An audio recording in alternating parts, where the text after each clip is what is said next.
Ag Radio to work for your brand.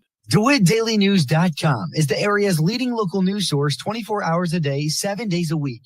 Get the latest local news, obituaries, police blotter, weather forecast, and more with no paywall. Head to DeWittDailyNews.com to get the local information you need to know.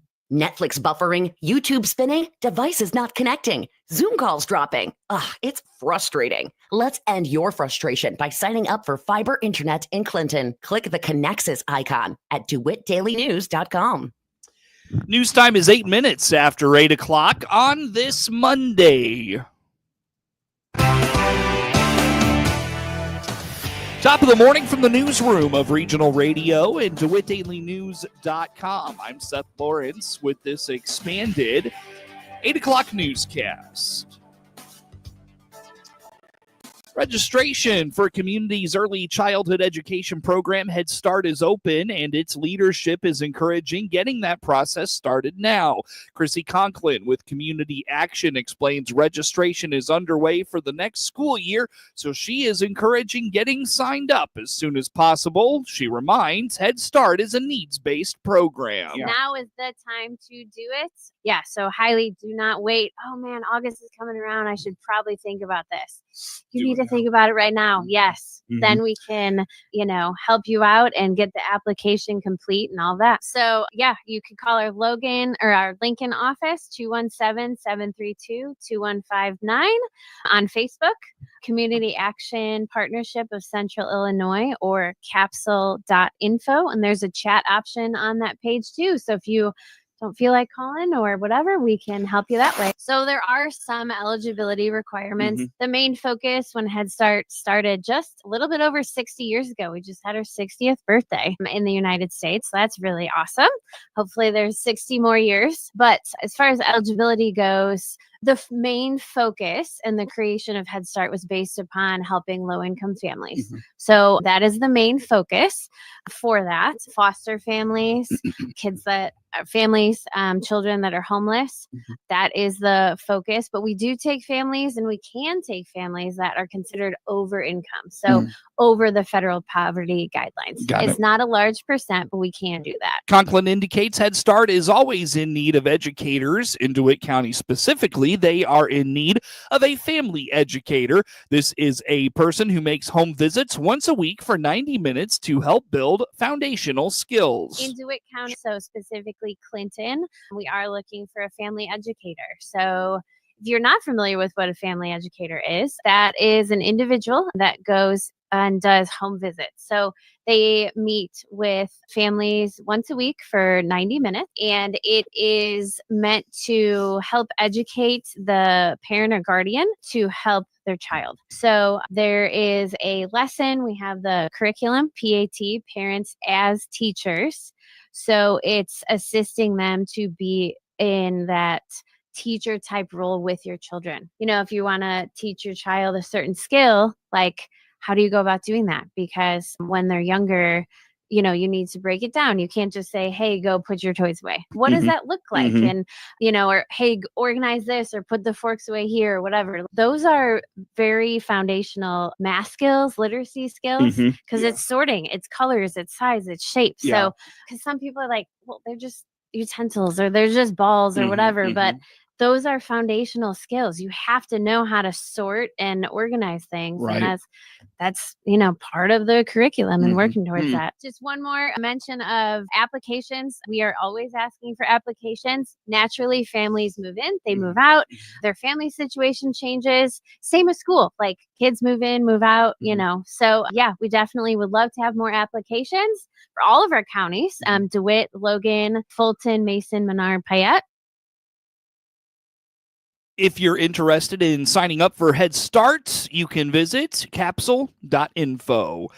Depending on where you're at in central Illinois, drought could be impacting you. Ed Shimon at the National Weather Service in Lincoln says there are parts of Illinois that are seeing early signs of drought thanks to very localized precipitation over the last few weeks. Yeah, you're exactly right. Yeah, we are seeing localized areas of some type of early droughts onset here, and it's hard to capture that. Yeah, I know when we update our maps for the drought, we're looking at areas that have monitors or reports of rainfall.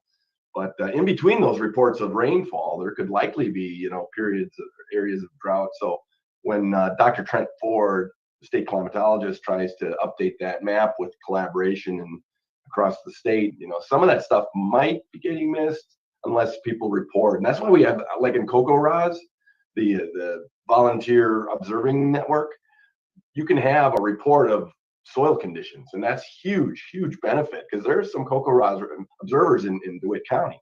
And even though there may not be, an official airport site in certain areas of the county, those soil conditions can go into the state climatologist's grab bag of tools for, hey, where's drought, where's not drought. And it's valuable for farmers and everybody to get a good snapshot of what things are really happening out there. Rainfall has been very localized over the last few weeks, and it's been very spotty. Shimon says you could be just within a mile or two of an area receiving rainfall, but not another. Yeah, it's just that localized in summertime. It really is. I mean, within a mile, you can have complete downpour and dry. So, it's just the way it goes. And I know some areas got flash flooding in some of our southeast counties, and 4 to 5 inches of rain in probably 2 to 3 hours at most. And, we had to issue some flash flood warnings southeast of Effingham. Mm-hmm. Whereas other areas like even Peoria, I'm really pretty dry. I haven't gotten any of the rain that's fallen just kind of in pockets around Peoria County. I just have my location at home's been missed, and things are getting a little crispy. Shibin indicates you have to go back to mid-June to find the most substantial rainfall in central Illinois. While drought is hit and miss locally, there are areas in northern Illinois with impactful drought. Yeah, there was a lot of heavy rain on that June 18th, 19th, window there. And then that was really probably the last real heavy, more widespread heavy rains. There was a massage of some of the areas of abnormally dry, but DeWitt County is still in no impact drought-wise in the monitor. We've got Vermilion and Champaign just to the east, including Piatt County and a little bit of Macon. So they're in the abnormally dry, and then there's no more abnormally dry until you get to Peoria County and start Marshall, Knox. So there's like a corridor right through the center, just east of the Illinois River. That's no impacts on the drought. The most impacts right now are far northern Illinois, north of I-80. There we have actually D1, which is moderate drought in place up there. Otherwise, the central Illinois, all in all, when you're looking at the soil moisture, it's doing okay. The 4-inch, 8-inch, and even the 20-inch down in Springfield are all above normal still. Oh, wow. Okay. Which is kind of surprising. If I look over at Champaign real quick, they're below normal there, and that's why they're in the abnormally dry D0, 4 and 8-inch and 20-inch. I think there's something that might be wrong with their 20-inch sensor there at Champaign. It's not showing a traditional track there, but 4 and 8-inch, we're 50 to 80th percentile below normal. So, we're already tipping the balance toward drought conditions in, the east central part of the state. That could expand if we don't start to see some more beneficial rains here. After a hot 4th of July holiday weekend, temperature outlooks are showing a normal trend in the middle of July. Additionally, July is the wettest month of the year, but those rainfalls tend to fall in shorter bursts.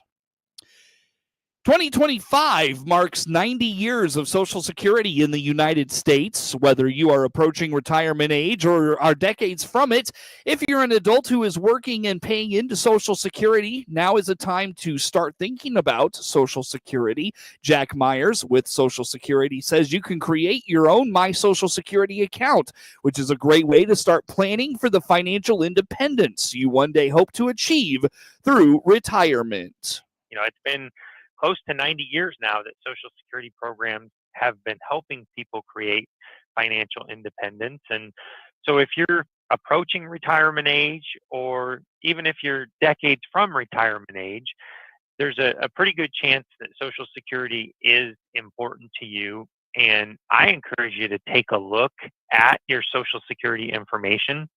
My mantra, if you will, is always that it's never too early to start thinking about that kind of stuff, to start thinking about your future. And we have some good tools to help you do that. So if you go to ssa.gov, that is our official website, create your own My Social Security account once you're there, and then you can start looking at what your future retirement benefits will be. But, Seth, unfortunately, not everybody makes it to retirement age before they need Social Security. Sometimes people become disabled, sometimes they pass away, and in either of those cases, Social Security can help. We have disability benefits that we offer. We have survivor benefits for minor or disabled children and surviving spouses. So if you take a look at that My Social Security account, you can see not only what your future retirement benefits will be, but you could also get an idea of what you might qualify for if you were to become disabled, and then what your family members could qualify for you if you passed away. So really good planning tool, really good thing to think about as you're trying to get your ducks in a row, if you will, for your financial future. Over the years, Social Security has adapted to the way a lot of people conduct business, and that is from the comfort of their own homes. Myers says Social Security has done a lot to make conducting business with them easier. Yeah, that's a great question, because you're right. There are a lot of things that you can do on the website if you have that My Social Security account. Some examples would be you can request a replacement Social Security card.